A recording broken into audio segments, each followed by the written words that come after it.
Assalamualaikum dan salam sejahtera. Saya Mazrin Ashraf binti Fizal Zulkarnain daripada unit Bahasa Melayu 1. Jadi pada hari ini saya ingin menerangkan tentang apa yang ada di dalam Google Site saya untuk subjek GAPD 1034. Jadi ini merupakan laman utama dalam Google Site saya.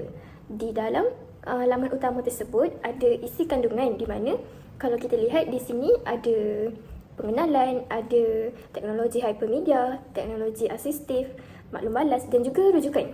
Jadi kalau kamu semua lihat, kalau saya tekan button ni, dia akan pergi ke page yang saya tekan. Contoh saya tunjuk lagi sekali. Kalau saya tekan button untuk hypermedia, dia akan pergi ke muka surat teknologi hypermedia. Okey. Jadi seterusnya di hujung di bawah ni saya ada tulis Hak Cipta Terpelihara Mazrin Ashraf binti Fizal Zulkarnain, iaitu diri saya. Dan juga nama subjek GAPD 1034 IPG Kampus Perempuan Melayu Melaka. Dan di bawah sekali dalam laman utama ni ada satu button ribbon di mana kalau kita tekan dia akan pergi ke laman yang seterusnya. Dia akan pergi ke muka surat seterusnya. Contoh kalau saya tekan, sekarang kita di laman utama. Jadi apabila saya tekan button tersebut, okey, dia akan pergi ke muka surat seterusnya iaitu maklumat pelajar. Jadi untuk muka surat yang kedua iaitu ianya mengandungi maklumat pelajar di mana maklumat saya lah. Kalau kita tengok dekat sini saya ada tunjukkan nama saya Mazrin Ashraf, tentang saya iaitu saya daripada ambilan mana, ambilan Ogos 2025, Julai 2030, angka giliran dan juga unit saya. Seterusnya saya akan tunjukkan keluarga saya, cita-cita, hobi dan juga kucing saya. Itu saja. Dan di bawah sekali ada juga button untuk pergi ke muka surat seterusnya. Okey. Seterusnya untuk halaman yang seterusnya ada satu persoalan kat sini. Apa itu persekitaran pembelajaran peribadi? Jadi, persekitaran pembelajaran peribadi adalah satu persekitaran pembelajaran digital yang integrasikan teknologi dan juga sumber digital supaya semua pengguna boleh akses di mana-mana sahaja. Dan juga persekitaran ni adalah dirancang dengan sistematik supaya kita boleh supaya semua orang boleh melayarinya di mana-mana sahaja. Jadi, untuk tugasan GAPD 1032 ni, laman sesawang ni dibangunkan dengan menggunakan apps Google Site supaya murid-murid dapat himpunkan pelbagai aplikasi dan juga sumber digital. Okey, seterusnya saya nyatakan objektif laman sesawang PLE ni. Saya ada bagi 3 objektif di mana yang pertama mengintegrasikan pelbagai teknologi dalam satu platform pembelajaran. Yang kedua, menghimpunkan sumber pendidikan terbuka iaitu OER, dan yang terakhir sekali saya punya objektif ialah menggalakkan penambahbaikan melalui maklum balas pengguna. Jadi Google Site ni akan sentiasa ditambah baik melalui pengguna yang telah melayari Google Site saya ni. Jadi saya akan kemaskini dari semasa ke semasa. Dan akhir sekali di bawahnya ada butang untuk pergi ke halaman seterusnya.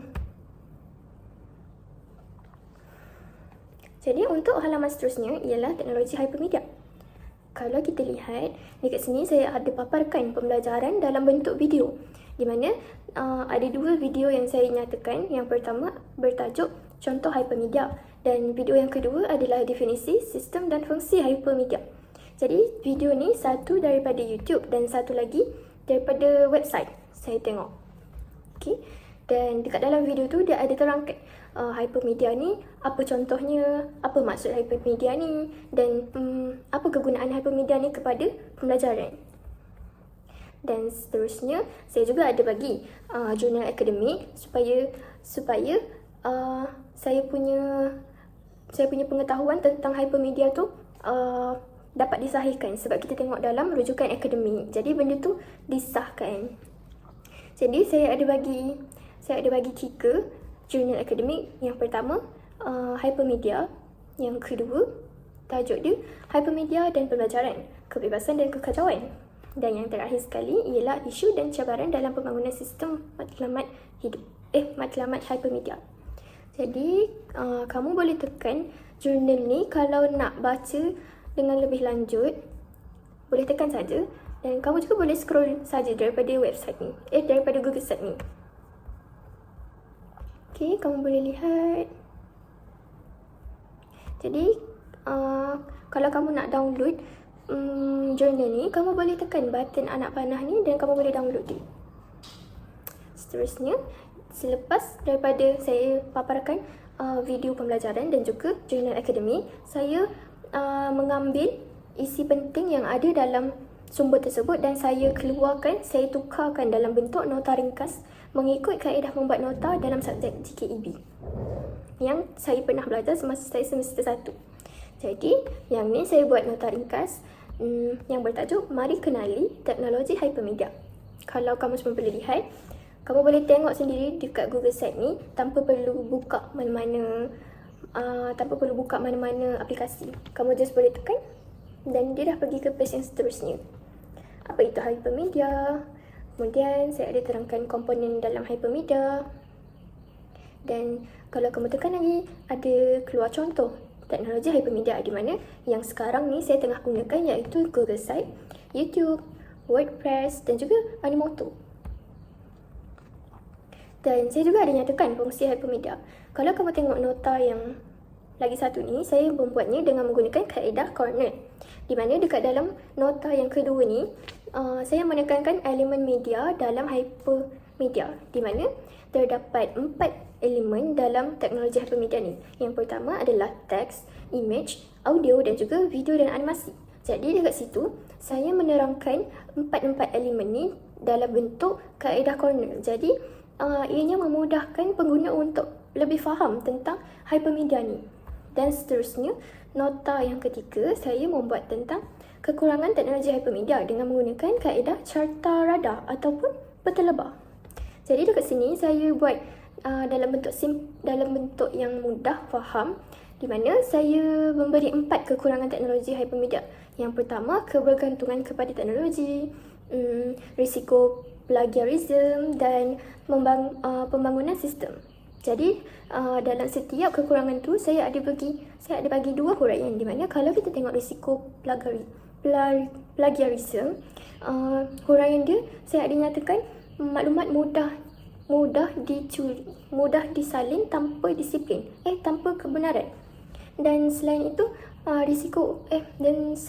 huraian untuk risiko plagiarism ialah pengguna perlu membuat rujukan yang betul. Jadi kalau kamu boleh tengok, kalau kamu lihat maksud saya kaedah membuat nota menggunakan carta radar ni, dia lagi mudah faham sebab dia tak perlukan ayat yang panjang-panjang. Jadi kalau untuk murid yang gemar membaca ayat yang pendek dan tak suka baca ayat yang panjang, mereka akan lebih suka dengan kaedah carta radar ni. Dan seterusnya, di akhir sekali selepas saya membuat nota tentang tajuk teknologi hypermedia ni, saya ada berikan 2 kuis untuk menguji kefahaman pengguna yang melayari Google Site saya ni. Jadi kat sini saya ada bagi 2. Kuis pertama nama dia teknologi hypermedia. Jadi kalau kamu tekan kuis yang pertama ni, saya ada bagi penerangan tentang kuis tersebut, di mana terdiri daripada 5 soalan objektif dan pengguna perlu memilih satu sahaja jawapan yang tepat. Jadi kalau kamu nak mulakan kuis ni, pengguna perlu klik butang start pada halaman keempat. Dan saya dah bagikan arahan yang jelas dalam kuis tersebut. So pengguna boleh slide ke muka surat sebelah. Adakah kamu bersedia? Dan kamu tekan start game. Apabila kita tekan, ia akan pergi ke website kuis tersebut. Jadi kamu hanya perlu isi nama dan start dan mulakan kuis tersebut. Jadi apabila selesai, kamu boleh pergi ke Google Site tu semula dan boleh jawab kuis yang kedua. Okey, untuk kuis yang kedua pula, sama juga saya ada terangkan cara untuk main kuis tersebut, di mana terdapat 5 soalan objektif. Klik butang mula di halaman keempat, isi nama pengguna dan akhir sekali pilih satu jawapan yang tepat. Okey. Kemudian kalau kamu nak mulakan kuis, kamu cuma pengguna tu hanya perlu klik butang mula dan ianya akan automatik pergi ke laman sesawang kuis tersebut tanpa menyusahkan pengguna untuk melayari, untuk cari sendiri. Jadi dekat website ni dia dah memudahkan pengguna lepas dah beri lepas dah beri rujukan yang sahih, dah bagi video, kemudian buat nota yang ringkas dan akhir sekali akan disediakan kuis untuk menguji kefahaman pengguna. Jadi sama juga, kamu tekan je klik mula dan dah boleh jawab kuis. Senang je. Okey. Dan di bawah sekali, kalau kita lihat ada butang ribbon tersebut untuk pergi ke muka surat seterusnya. Jadi untuk topik yang kedua yang saya pilih adalah teknologi asistif, di mana dekat sini saya ada beri video pembelajaran yang menerangkan apa itu teknologi asistif. Saya ada beri sama juga 2 video daripada YouTube yang bertajuk Assistive Technologies, di mana dalam video YouTube ni dia menerangkan tentang apa itu asistif, apa kegunaan dia, apa fungsi dia dan contoh teknologi yang ada dan contoh benda yang menggunakan teknologi asistif tersebut. Jadi kalau kamu dengar video ni, dia terangkan dengan jelas lah. So kemudian apabila pengguna dengar video tersebut, kemudian pengguna boleh melihat jurnal akademik yang saya telah paparkan, di mana saya memilih ada 4 jurnal akademik. Yang pertama bertajuk Definisikan Teknologi Asistif, mengguna pakai satu kerangka bersama.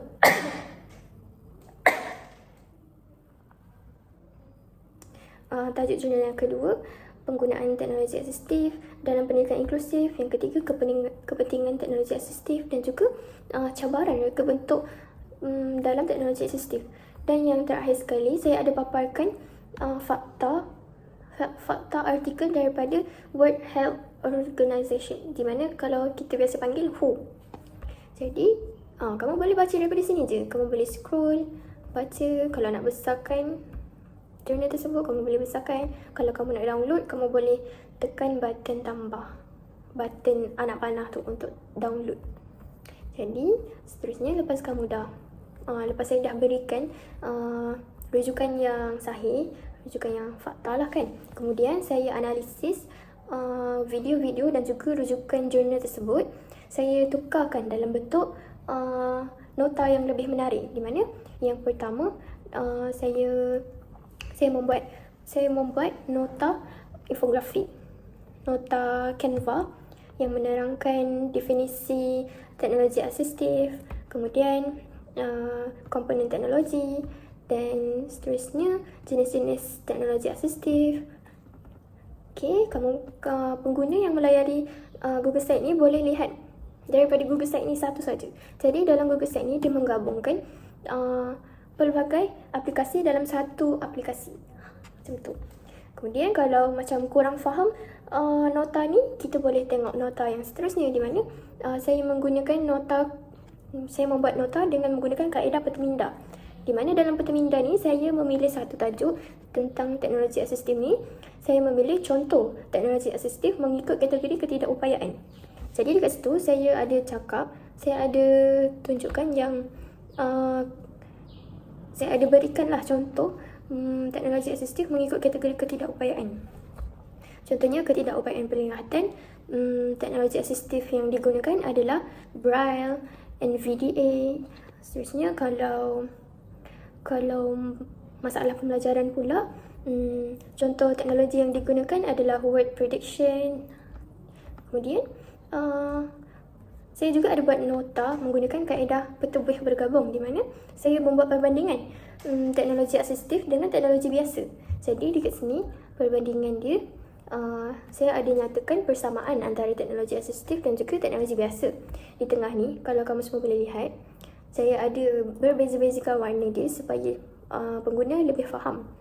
Yang pertama, persamaan antara kedua-dua teknologi ini ialah memudahkan urusan seharian, tingkatkan kecekapan pengguna. Dekat sini, saya ada tunjukkan perbezaan di mana teknologi asistif ni, dia direka mengikut keperluan individu di mana teknologi asistif ni akan membuat satu dia akan mengukur lah kita punya kekurangan, macam apa yang kita perlukan, dan teknologi tu akan bantu kita. Manakala kalau teknologi biasa pula, ianya berfungsi untuk tujuan umum, macam semua orang boleh guna benda tersebut, teknologi tersebut, dan ianya tak direka khusus. Kalau teknologi asistif, ianya akan dicipta sesuai dengan keperluan individu tersebut. Okay. Jadi, kalau kita tengok nota yang terakhir, saya ada buat menggunakan kaedah corner juga, iaitu saya ada buat nota menggunakan kaedah corner, iaitu saya fokuskan tentang kepentingan teknologi asistif ni. Jadi, dekat sini saya ada pecahkan mengikut aspek, di mana aspek pendidikan inklusif, kemandirian individu, komunikasi dan juga sosial dan penyertaan masyarakat. Jadi dekat situ saya ada huraikan di mana di sebelah kiri aspek dia dan juga di sebelah kanan huraian dia. Jadi ianya mudah untuk pengguna membaca, mudah untuk pengguna faham tentang kepentingan teknologi asistif ni secara mendalam. Jadi tak perlulah pengguna nak teliti satu-satu jurnal tu, nak baca banyak-banyak. So saya dah keluarkan, saya dah ringkaskan, saya dah mudahkan pengguna untuk baca, untuk faham tentang kepentingan teknologi asistif ni dengan cara menggunakan kaedah corner. Dan okey, seperti biasa, setelah pengguna dah baca nota yang saya buat, dah rujuk video pembelajaran, jadi di bawah ni saya ada berikan kuis yang mudah je untuk mereka uji mereka punya kefahaman tentang teknologi asistif ni. Jadi seperti biasa, pengguna boleh tekan je slide tu dan saya dah tunjukkan cara untuk bermain, di mana pengguna perlu klik pautan di halaman sebelah. Kemudian apabila dah klik, dia akan pergi ke website untuk kuis tersebut dan pengguna perlu isi nama mereka. Jadi lepas dah isi nama, dan bolehlah mula kuis tersebut. Okey, kita boleh lihat kat sini. Okey, kita tekan saya ada nyatakan arahan klik di sini. Jadi apabila kita klik, dia akan terus pergi ke laman sesawan kuis tersebut. Jadi kita boleh pilih, kita isi nama kita. Kemudian apabila dah isi nama, kita dah boleh mulakan kuis tersebut. Kita boleh jawab. Jadi lepas dah selesai, kita boleh rujuk balik dekat Google Site tu. Rujuk balik dekat Google Site. Kemudian kalau rasa kurang faham, kita boleh baca balik nota ni. Baca balik nota tersebut, fahamkan lagi. Jadi apabila macam dah faham, yang betul-betul faham, kita boleh jawab kuis yang kedua. Jadi sebab itu saya berikan 2 kuis, dan juga soalan dia berbeza-beza supaya pengguna yang melayari saya punya PLE ni dapat menguasai tajuk tersebut dengan kuat. Dia akan betul-betul faham tentang tajuk tersebut. Jadi kita boleh lihat kuis ni. Kita akan pergi ke halaman yang sebelah, di mana saya ada nyatakan cara nak bermain. Saya terangkan kuis tu terdiri daripada 5 soalan objektif. Kemudian kalau kita tekan link tu, dia akan pergi ke laman sesawan kuis tersebut. Jadi ianya memudahkan pengguna. Tak perlu nak type, nak cari tajuk tersebut. Saya dah sediakan semua tu. Semuanya ada di dalam Google Site ni. Jadi lepas dah jawab kuis, dah baca nota, kemudian kita boleh tekan button untuk pergi ke halaman yang seterusnya. Jadi lepas dah tekan, dan halaman yang kedua terakhir, di mana pengguna laman sesawan, pengguna Google Site ni boleh mereka punya maklum balas. Jadi dekat sini saya dah buatkan satu wall, satu ruangan untuk pengguna berikan satu maklum balas, di mana kalau kita tengok kat sini ada pengguna-pengguna yang dah lihat saya punya Google site, dan mereka ada bagi pendapat mereka tentang saya punya Google site. Jadi dekat situ dengan adanya tujuan maklum balas ni, saya mudah untuk membuat sebarang penambahbaikan. Jadi saya boleh tengok dekat sini kalau ada yang macam kekurangan saya ke, jadi saya boleh tambah baikkan lagi saya punya Google site. Okay, ni sampai bawah. So kalau pengguna tu nak berikan maklum balas tentang saya punya Google site ni, dia cuma perlu tekan button post ni di sini dan boleh tulis pendapat mereka tentang saya punya Google site. Kemudian lepas dah tulis dan seterusnya boleh post. Nanti akan mereka punya maklum balas tu akan keluar di sini. Kalau rasa tak nak identiti tu dikenali, pengguna boleh buat secara anonymous. So orang lain takkan tahu siapa yang pemberi maklum balas tersebut. Itu sahaja. Jadi kalau kita tekan button dekat bawah ni, saya ada nyatakan rujukan-rujukan yang saya gunakan, sumber-sumber yang saya gunakan, semuanya sahih. Okay, itu sahaja. Jadi button yang bawah sekali ni untuk pergi ke laman utama tadi balik. Jadi itulah yang ada di dalam saya punya Google site. Jadi saya harap Google site ni dapat membantu semua orang yang memerlukan, supaya mereka dapat faham tentang teknologi hypermedia dan juga teknologi asistif. Itu sahaja daripada saya. Sekian, terima kasih.